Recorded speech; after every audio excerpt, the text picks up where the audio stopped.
मैं हूं डॉक्टर हाफिज मोहम्मद ख्वाजा। आइए देखते हैं आज की ताज़ा खबर। कोल मिनिस्ट्री ने जब से लिग्नाइट का काम शुरू किया है, लिग्नाइट का एक्टिविटी कोल का एक्टिविटी अलग मानते हैं, इसीलिए आपको हमारा माइंस का भी कोल माइन लिग्नाइट माइन अलग बोलते हैं। राजस्थान में जो भी माइन है वो लिग्नाइट माइन है, इसी दृष्टिकोण से आपको जवाब दिया गया। लगभग 5 माइंस लिग्नाइट माइंस काम करते हैं। इसमें एक कपूरडी में 1 महीना है, वो प्राइवेट माइन है। गिरल में एक Rajasthan state mines mineral limited पिकनर, उस कंपनी के पीएसयू है स्टेट गवर्नमेंट का, वो कंपनी काम करते हैं। दूसरा जलीपुरा, उधर भी एक प्राइवेट माइन है लिग्नाइट का। और सोनारी, इसमें भी राजस्थान मिनरल का लिमिटेड का एक पीएसयू है। दूसरा बरसिंगार, इसमें भी एक पीएसयू है। और दूसरा एक गोड़ा, इसमें भी प्राइवेट है। तीसरा और एक है मटासुक कासुना, इसमें एक पीएसयू है। टोटल 7 लिग्नाइट माइंस हैं। इसमें बिल्कुल जो आप जो इश्यूज बताए, इसमें 3 प्राइवेट कंपनी है, 3 स्टेट गवर्नमेंट का है, 1 गवर्नमेंट ऑफ इंडिया का पीएसयू है। टोटल इसमें 7 कंपनीज काम करते हैं। अभी इसमें जो आप प्रोडक्शन का बात करें, बिल्कुल आने वाले दिन में इसमें प्रोडक्शन शुरू करने के लिए सरकार की तरफ से पूरा हम आगे आएंगे, काम करेंगे। राजस्थान में जो क्वेश्चन था, मगर ये एक्सीडेंट के बारे में पूछे हैं। बिल्कुल भारत सरकार जो एक्सीडेंट्स के बारे में कम होना चाहिए, इसके लिए पूरे हम काम कर रहे हैं। और आदरणीय प्रधानमंत्री जी के नेतृत्व में लगातार इस एक्सीडेंट्स को कम करने के लिए जो अलग अलग कमिटीज गठित किया, नया टेक्नोलॉजी यूज कर रहे। इसमें इंटीग्रेटेड कमांड कंट्रोल सेंटर हो, national coal mine safety report हो, portal, real time accident monitoring के लिए 5G टेक्नोलॉजी, पहली बार हम 5G टेक्नोलॉजी भी अंडरग्राउंड माइंस में यूज कर रहे हैं। आर्टिफिशियल इंटेलिजेंस भी कर रहे हैं। डंपर्स में प्रॉक्सिमिटी सेंसर्स भी ऑपरेट कर रहे हैं। जो आज इसमें जो इलीगल माइनिंग जो असम का है, ये असम का स्टेट गवर्नमेंट का संबंधित विषय है। जो भी इलीगल माइनिंग का काम होता है, इलीगल माइनिंग में हुआ है, जो आपको आदरणीय सदस्य ने उठाया, वो इलीगल माइनिंग का काम है। देश में जो भी इलीगल माइनिंग होता है, वो स्टेट गवर्नमेंट्स का रिस्पांसिबिलिटी है। इसमें हमारा तरफ से गवर्नमेंट ऑफ इंडिया का मिनिस्ट्री के लेवल पे एक सेफ्टी कमेटी रहता है। CAL का, कोल इंडिया का भी एक सेफ्टी कमेटी रहता है। जिस पीएसयू है उसमें भी एक सेफ्टी कमेटी रहते हैं। उसके अलावा DGMS बोल के हमारा मिनिस्ट्री का अलग एक सेफ्टी कमेटी देते हैं। लेबर मिनिस्ट्री का भी एक कमेटी रहती है। मैं बताना चाहता हूं, लगातार इस जो कोल माइंस में एक्सीडेंट्स लगातार कम हो रहे हैं। ये बहुत हमारा दृष्टिकोण से ये बहुत अच्छा विषय है। आने वाले दिन में इसको पूरा और कम करने के लिए भारत सरकार ने पूरा प्रयास कर रहे। इसमें जो एक्सीडेंट हुआ है, रैट होल एक्सीडेंट, मैं स्वयं मुख्यमंत्री जी से बात किया हूं। आज लगभग 245 इलीगल रैट होल माइंस का पूरा असम सरकार सीज किया है। जो संबंधित लोग हैं, लगभग जो कल्प्रिट्स है, जो माइनिंग करवाए इनोसेंट पीपल को, 12 लोगों को ऊपर एक्शन भी लिया है। वैसे ही वेस्टर्न कोल फील्ड में अभी एक्सीडेंट हुआ है। इसमें भी भारत सरकार की तरफ से हाई लेवल कमिटी, मिनिस्ट्री की तरफ से, अलग अलग CAL की तरफ से कमिटी का इन्वेस्टिगेशन किया है। मैं बताना चाहता हूं, आज गवर्नमेंट ऑफ इंडिया हर तरह सेफ्टी को पहला प्रायोरिटी देते हैं। नरेंद्र मोदी जी सरकार जो लगातार इस सेफ्टी के संबंधित विषय पर हमारा रिजल्ट्स भी मिल रहे। कंपेरेटिवली आज बिल्कुल लगभग इंसिडेंट्स इस साल कम हो गया 2023-24 में।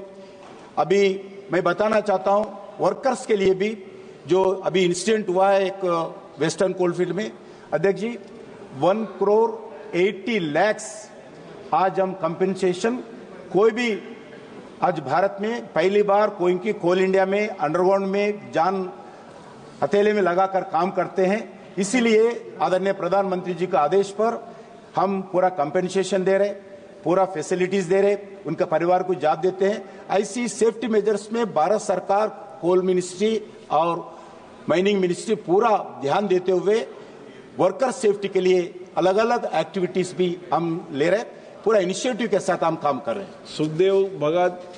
आदरणीय अध्यक्ष जी, मैं स्वयं जरिया गया हूं, उधर जो अंडरग्राउंड लगातार ब्रिटिश के जमाने से अंडरग्राउंड कोल जलते रहते हैं, इसके लिए गवर्नमेंट ऑफ इंडिया आदरणीय प्रधानमंत्री नरेंद्र मोदी जी के नेतृत्व में एक हाई लेवल कमेटी का मीटिंग हुआ है, 2 बार 3 बार हुआ है। इसमें रोकने के लिए स्टेट गवर्नमेंट का कोऑपरेशन जरूरी है, क्योंकि वो लोगों को उधर से रिहैबिलिटेशन करना चाहिए।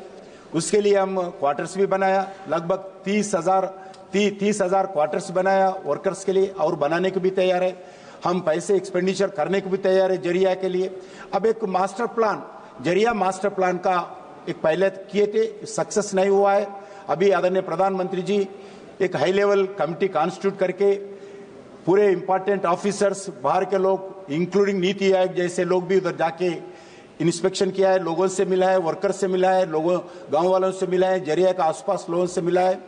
मेरा विश्वास है 1-2 महीने के अंदर इस एक्शन प्लान का अप्रूवल हम तैयार करने के लिए प्रयास करें।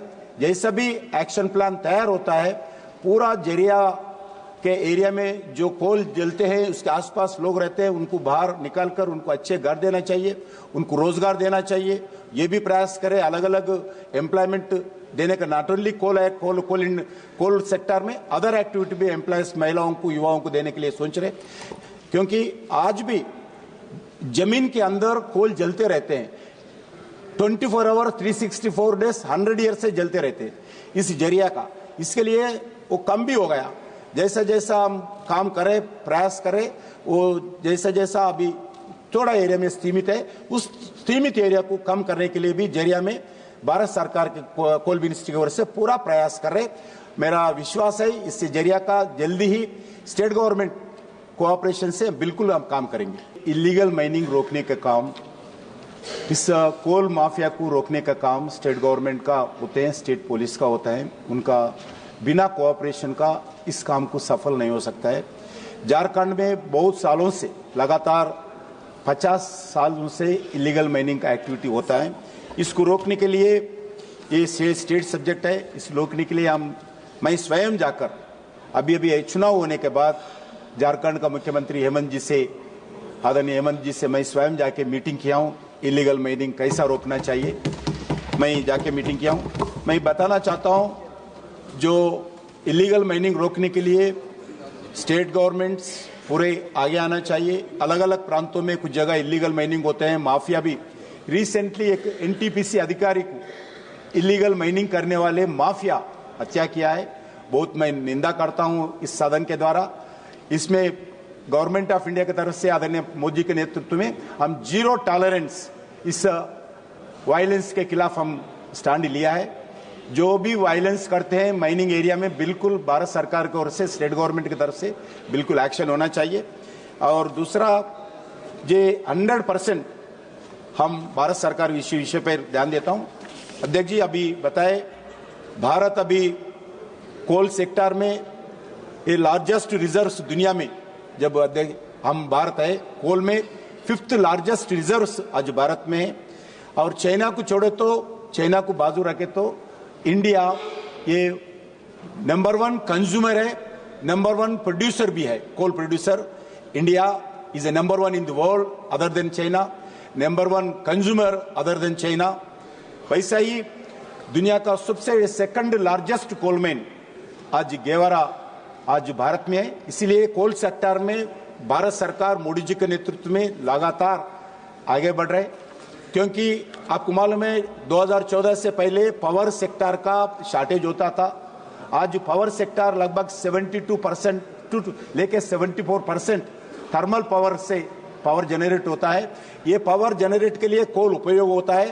ये कोल सप्लाई प्रोडक्शन ठीक करने के कारण, जो अलग अलग रिफॉर्म्स लाने के कारण आज कोल सेक्टर के अंदर जितना कोल चाहिए उतना प्रोडक्शन भारत सरकार निकल रहा है। इसके कारण पावर शॉर्टेज भी है।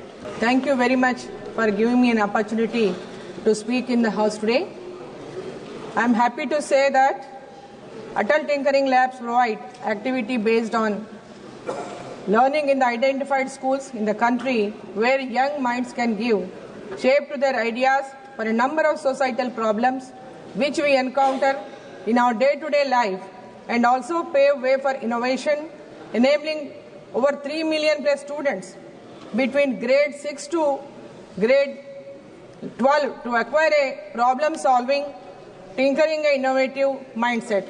My first supplementary question to the Honorable Minister of Planning through the chair is whether the government has any proposal to provide Atal Tinkering Labs in private schools also, to include their participation, and their contribution will also play a crucial role in the Amrit Kal to make India a global tech hub by 2047, and will play a vital role in achieving the goal of becoming a $5 trillion economy by 2027-28, and also, if so, the details thereof and the role of private schools till now, and if not, reason for not including the private schools. As the House is aware, though Atal Tinkering Lab initiative has grown significantly, there is still much work to be done to ensure that every student has access to these transformative learning environments.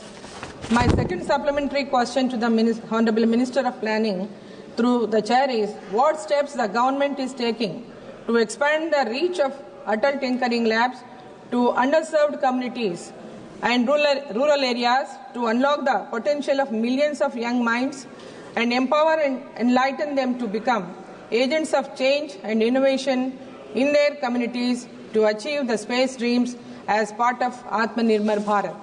I raised to address two crucial aspects that will propel India's renewable energy journey forward.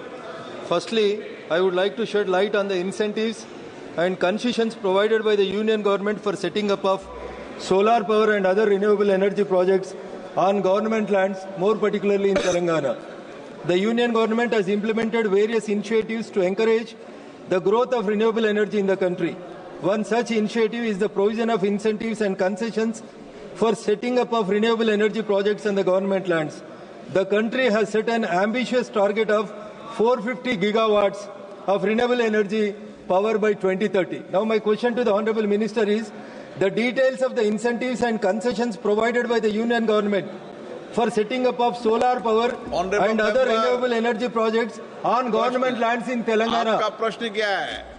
Sir, the details of the incentives and concessions provided by the Union government for setting up of solar power and other renewable energy projects on government lands, more particularly in Telangana. Okay. आज नरेंद्र मोदी जी सरकार 2014 में सत्ता में आने के बाद mining sector में, coal sector में ट्रांसपेरेंसी लाने के लिए प्रयास किया है। पूरे जितने भी माइनिंग से एक्टिविटी होते हैं उस एक्शन के द्वारा ब्लॉक सम और प्राइवेट सेक्टर का हो, पीएसयूज का भी हो, स्टेट गवर्नमेंट का पीएसयूज उनको देते हैं। आज तक इसके कारण स्टेट गवर्नमेंट्स को, मैं बताना चाहता हूं, स्टेट गवर्नमेंट्स को नरेंद्र मोदी जी सत्ता संभालने के बाद लगभग 6 लाख करोड़ रुपए स्टेट गवर्नमेंट्स को रेवेन्यू मिला है। वो रॉयल्टी भी हो, एक्शन प्रीमियम भी हो, डीएमएफ भी हो। आज जो माइनिंग मिनिस्ट्री के द्वारा स्टेट गवर्नमेंट को लाभ मिलता है और सभी माननीय सदस्यों को प्रश्न बोलने का मौका दिया, माननीय मंत्री जवाब दे दिया।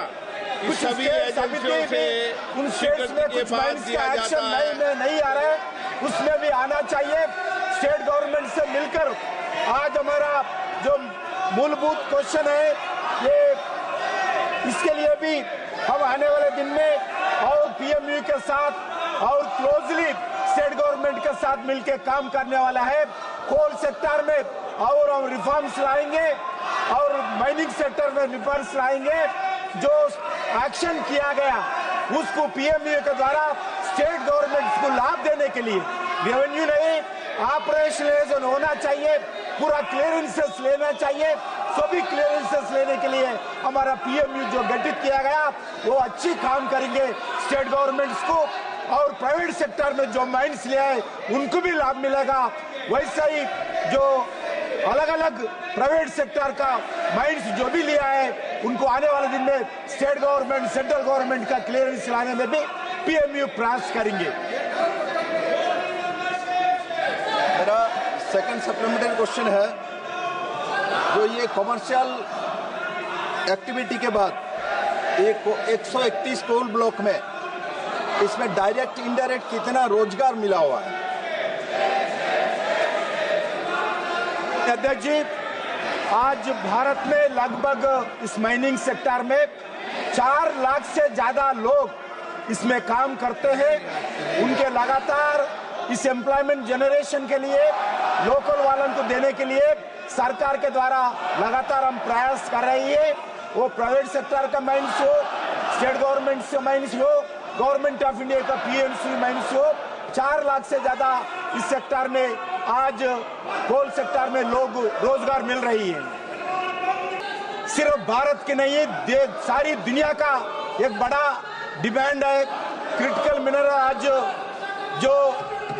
आज ग्रीन एनर्जी के साथ जाते हैं और इसके लिए जो जैसे दुनिया के क्लीन एनर्जी और इलेक्ट्रिक मोबिलिटी के और बढ़ रही है, लिथियम हो, कोबाल्ट हो, निकल हो, ग्राफाइट हो, अरे रेयर अर्थ एलिमेंट्स हो, हम इसके दृष्टिकोण से हम आगे बढ़ रही है।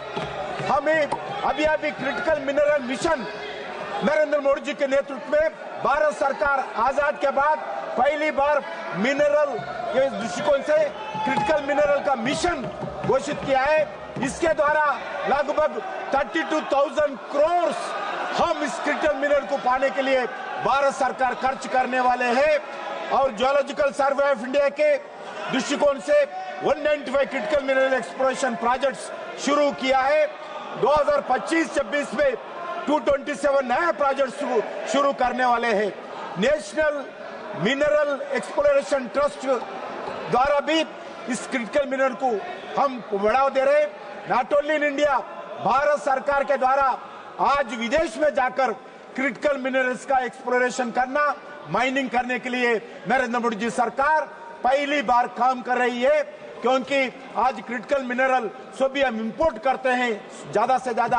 आज जो इलेक्ट्रिकल व्हीकल्स हो, आज सेलफोन्स का हो, अलग अलग सेक्टर में क्रिटिकल मिनरल्स जरूरी है।